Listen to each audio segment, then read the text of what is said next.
दोस्तों नमस्कार। मेरा नाम है मनीष कुमार सिंह और आप देख रहे हैं 4 PM महाराष्ट्र। आपका बहुत बहुत स्वागत करता हूं।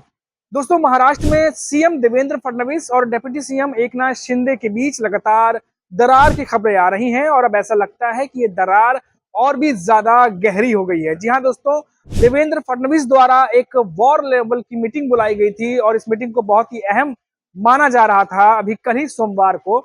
और इस मीटिंग में डेप्यूटी सीएम एकनाथ शिंदे नहीं पहुंचे। जी हां दोस्तों, इस मीटिंग में लगभग सभी नेता मौजूद रहे, लेकिन एकनाथ शिंदे नदारद नजर आए।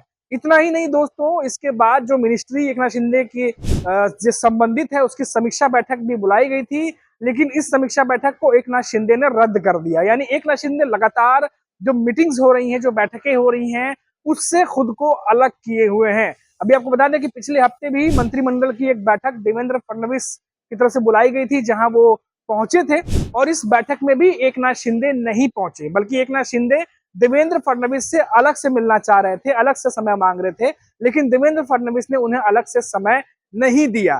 तो ये जो तमाम बैठकें हैं, इसमें नदारद होना साफ तौर पर अब जाहिर हो रहा है कि अब जो दरार है वो और भी ज्यादा गहरी होती चली जा रही है, जो कि महायुति के लिए बिल्कुल भी, गठबंधन के लिए ठीक नहीं है। आपको बता दें दोस्तों कि जब देवेंद्र फडणवीस कुछ दिनों पहले बिजनेस के लिए, कुछ इन्वेस्टमेंट्स के लिए दावोस पहुंचे थे, लगातार वहां से कई खबरें आ रही थी और वे उसी दरमियान महाराष्ट्र में सियासत जो है वो उफान पर थी, उबाल पर थी। और कारण था दो पालक मंत्री जो कि बीजेपी की तरफ से नासिक में घोषित किए गए थे, अपने नेता को बनाया गया। अदिति तटकरे को नासिक रायगढ़ से बनाया गया, जो कि अजित पवार की एनसीपी से हैं, जिसको लेकर के एकनाथ शिंदे बहुत ज्यादा नाराज हुए थे और कड़ी आपत्ति जताई थी, जिसके बाद देवेंद्र फडणवीस से दावोस से ही उन्होंने स्टे लगा दिया था इस फैसले पर। और फिर लगा था कि जब वो वापस आएंगे तो इस पर फैसला होगा, लेकिन अभी तक इस पर कुछ भी फैसला नहीं हो पाया है। एकनाथ शिंदे चाहते हैं कि पहले जो दोनों पद हैं उसको लेकर के पहले फैसला किया जाए पालक मंत्री का, और एकनाथ शिंदे की शिवसेना अपनी दावेदारी जो है वो मजबूती से रख रही है इन दोनों पदों पर। लेकिन अजीत पवार की एनसीपी वहां रायगढ़ से पीछे हटने को तैयार नहीं, और ना ही बीजेपी के नेता नासिक से पीछे हटने को तैयार है। और दो ही पद हैं पालक मंत्री के, एक नासिक में, एक रायगढ़ में, जहां पर ये द्वंद्व चल रहा है अभी फिलहाल। और दोनों ही पदों पर एनसीपी, बीजेपी और एकनाथ शिंदे के बीच जमकर सिर फुटअव्वल की स्थिति जो है वो बनी हुई है, ऐसा देखने में लग रहा है। अब दोस्तों देखिए, इसी बीच खबर आई थी कि एकनाथ शिंदे जो है वो भी अलग से समय लेकर देवेंद्र फडणवीस से मिलना चाह रहे हैं और वो चाहते हैं कि पहले फैसला जो है वो पालक मंत्री के पद को लेकर के हो। और ये भी देखा जा रहा है दोस्तों कि जब से एकनाथ शिंदे महायुति की सरकार बनी है 2024 के विधानसभा चुनाव के बाद, तब से देवेंद्र फडणवीस और एकनाथ शिंदे के बीच कुछ भी अच्छा नहीं घट रहा है। लगातार एकनाथ शिंदे जो है वो दरकिनार किए जा रहे हैं, ऐसा दिख रहा है, और इसी वजह से उनकी नाराजगी दिन पर दिन अब बढ़ती जा रही है। आपको याद होगा दोस्तों, जैसे ही पहले लड़ाई चल रही थी सीएम पद को लेकर के, पहले सीएम पद के रेस से बाहर हुए एकनाथ शिंदे, उसके बाद फिर गृह मंत्रालय मांग रहे थे, गृह मंत्रालय उन्हें नहीं मिला, उसके बाद सभापति का पद भी गया, और उसके बाद अब पालक मंत्री का जो पद है वो भी बीजेपी अपने पास रख रही है और अजीत पवार को दे रही है। और ऐसे में अब एकनाथ शिंदे बिल्कुल भी इसे बर्दाश्त करने के मूड में नजर नहीं आ रहा है और ये पूरा मामला एक तरफ चल ही रहा है। तब तक दूसरी तरफ देखिए दोस्तों, लगातार एकनाथ शिंदे के दरकिनार किए जाने पर संजय राउत और उद्धव ठाकरे की शिवसेना की तरफ से भी लगातार हमले हो रहे हैं। उनके दावे हैं कि एकनाथ शिंदे की शिवसेना के भीतर भयंकर टूट होने वाली है, और कारण है कि उनके नेताओं के भीतर भी, उनकी जो शिवसेना है एकनाथ शिंदे की शिवसेना, उनके भीतर भी अब दो गुट बन गए हैं। और तो और ये भी खबर आ रही है कि एकनाथ शिंदे और उनके नेताओं का भी ये मानना है, और जो उद्धव ठाकरे की शिवसेना की तरफ से दावा किया जा रहा है कि फोन टैपिंग की जो रिपोर्ट है कि वो भी आ रही है कि एकनाथ शिंदे का फोन टैपिंग भी एजेंसियां कर रही हैं। ऐसी भी रिपोर्ट्स हैं दोस्तों, हम नहीं बता रहे, लेकिन जैसी रिपोर्ट्स आ रही हैं कि ये भी जो है खबरें हैं। तो ऐसे में एकनाथ शिंदे जो है नाराज लगातार चल रहे हैं और लगातार उनके साथ जो कुछ भी वो मांग रहे थे वो नहीं मिला, और ऐसे में अब देवेंद्र फडणवीस भी उनसे अब दूरी बना रहे हैं। और तो और दोस्तों ये भी खबर आ रही है कि देवेंद्र फडणवीस और एकनाथ शिंदे साल 2022 के बाद, जब देवेंद्र फडणवीस डिप्टी सीएम बने थे और एकनाथ शिंदे सीएम बने थे, उस दरमियान भी कई सारी बातें थी जो दोनों नेताओं को जो है साथ में पब्लिक मंचों पे तो रखती थी, लेकिन दोनों नेताओं के बीच में किन किन बातों पर भी जो है सहमति नहीं बन रही थी। इसीलिए हमने देखा कि जैसे ही देवेंद्र फडणवीस सीएम बने, उन्होंने एकनाथ शिंदे के 2-3 फैसलों पर रोक लगा दिया और जांच बिठा दी, जिसमें एक तो जो बसों की जो मांग थी, जो प्राइवेट बसें रेंट पर ली जा रही थी, करीब 1300 बसें थी, उसको लेकर के था।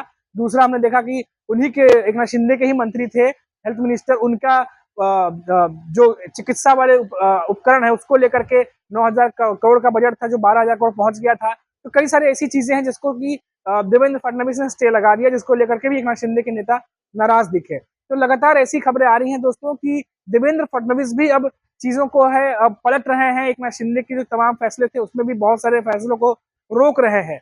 तो ऐसे में एकनाथ शिंदे जो है वो लगातार नाराज हुए पड़े हैं। और इसीलिए जब बीच में खबर आई थी कि क्या उद्धव ठाकरे जो मुलाकात हुई देवेंद्र फडणवीस से और जिस तरीके से सामना में फिर देवेंद्र फडणवीस की तारीफ हुई, फिर देवेंद्र फडणवीस के जो बीजेपी के महाराष्ट्र के नेता उन्होंने भी कहा कि सॉफ्ट कॉर्नर दिखाया उद्धव ठाकरे के लिए। तो ये खबर आई कि क्या इतनी नाराजगी के बीच जो देवेंद्र फडणवीस एकनाथ शिंदे के बीच मची हुई है, इतनी नाराजगी के बीच क्या उद्धव ठाकरे से बीजेपी महाराष्ट्र में निकाय चुनाव या बीएमसी चुनाव से पहले कोई हाथ मिला लेगी, क्या कुछ ऐसा हो जाएगा? क्योंकि इसकी अटकलें इसलिए तेज थी क्योंकि दोनों ही नेताओं के बीच में कुछ भी पॉजिटिव न्यूज नहीं आ रही थी। और हमने देखा कि कल संजय सिरसाट जो कि एकनाथ शिंदे के नेता हैं, उन्होंने भी बीजेपी वाला दांव बीजेपी पर खेला और कहा कि वो चाहते हैं कि उद्धव ठाकरे की शिवसेना और एकनाथ शिंदे की शिवसेना, दो शिवसेना जो अलग हुई थी जिसे बाला साहब ने बनाया था, वो दोनों शिवसेना एक हो जाएं।